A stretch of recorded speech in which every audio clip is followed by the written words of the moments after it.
Hello, in this video we're going to take a look at this 1970s Silverface Champ. Customer complained that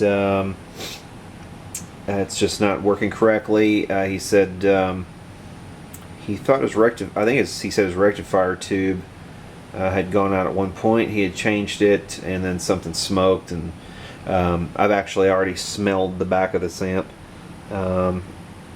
Yeah, something indeed smells like it has been burnt. So we're going to open it up, see what's going on with it, and so stick around.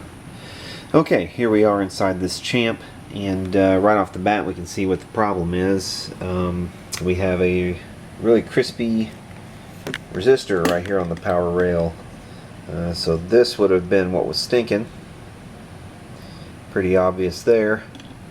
Also, we still have the death cap in place, so while I'm in here I'll probably go ahead and remove that for the customer.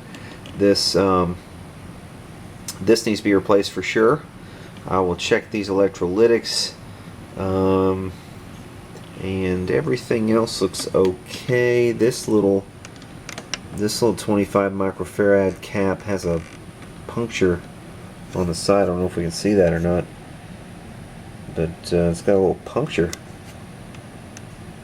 right there, so I'll probably go ahead and replace that as well. So remove the death cap, and I think that is probably going to take care of this thing. And then I'll check the tubes to make sure it's got a good set of tubes in it, and that might be all she needs. So crossing fingers, might be able to send this one on its way. Okay, we're bringing this thing up on a Variac after replacing the bad parts. You can see there the new 1-watt resistor in the power rail, and the new bypass cap beside it. The bypass cap is actually twice the rating, so that one should be fine from here on out, I would imagine. Just measuring at that node, and that's the first node on the power rail, and I've got about 320 volts. I'm not all the way up yet on the Variac. I'm at about the measurements on this Variac are not right, but I'm probably, I don't know, about 100 volts or so maybe on the input.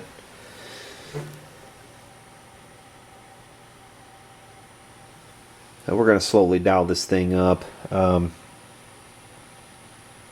I've been doing is just dialing it up a little bit and then letting it stabilize, dial it up a little more, let it stabilize, and that's just making sure that those the bigger caps are all forming correctly, and there's no problems there. I mean, this amp is dead quiet. Even with this fluorescent light right above it, I can't hear jack.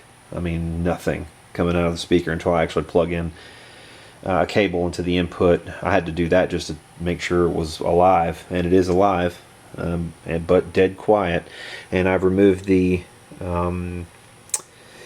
death cap as well.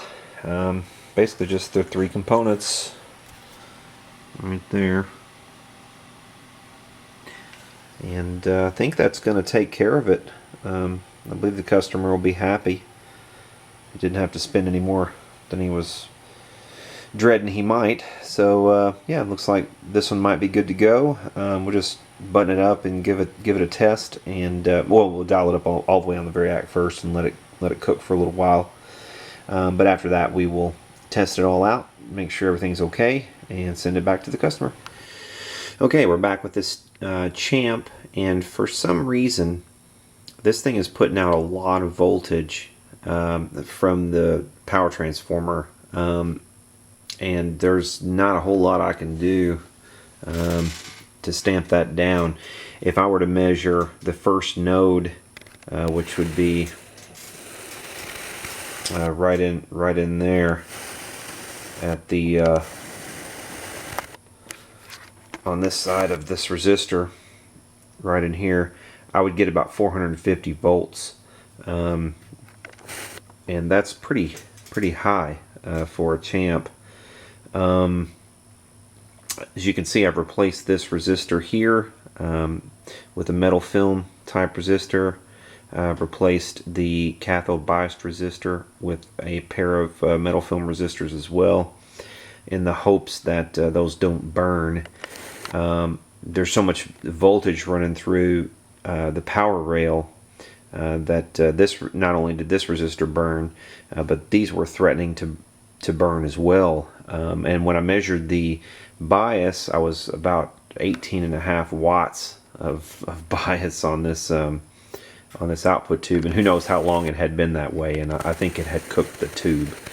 But I've got the bias set now where we're dissipating about 10.2 watts on the output tube, and that's where we are now. We've got about 406 volts on the plate, 407 volts on the output tube plate, which I believe should be okay. We're pretty much pushing the limit on a 6v6, but I think we're going to be all right as long as our plate dissipation is within spec, which it is. It's well within spec at 10.2 watts. So I think we're going to be fine with this amp.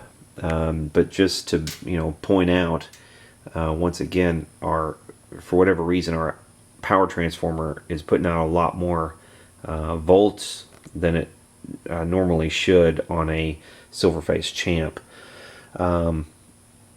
So yeah, and one of the things I've done to kind of mitigate that higher voltage downstream is I went from a 1K resistor on this first node here to a 1.5K here.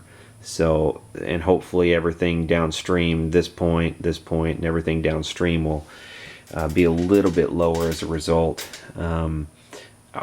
Even on our 12AX7, I'm a bit concerned because our voltages are like 270 and 260 volts on the plates of that 12AX7. I usually you're used to seeing something more like 120 or 150 volts on the plates of a 12AX7, but I mean 275 volts or so seems a bit excessive to me. But again, everything was within spec. All the parts check out. It's just that our transformer's putting out a lot more volts than it normally would, and if this thing fails again, the only recourse I would have to recommend to this customer is replace that transformer, because it really is cranking up the volts in this thing. But hopefully we can run with it as it is, and it will be a workable amp. I mean, the good news is it's been idle for a little while now. I haven't had any problems. It hasn't threatened to shut down on me or anything like that, so I think we're going to be okay. And the more you play it, actually the cooler it will run, because you're actually drawing down volts as you play, as well on the output tube at least. So I think that will cool it down as you play, but it won't. So in other words, it won't get any hotter on a single-ended amp than when it's just running at idle. So when it's running at idle for a little while, that's about the hottest it's going to be, and it has been doing that for a little while now. So I have pretty good confidence we should be fine with it. We might as well test it out. We'll check out the tone and give her back to the customer.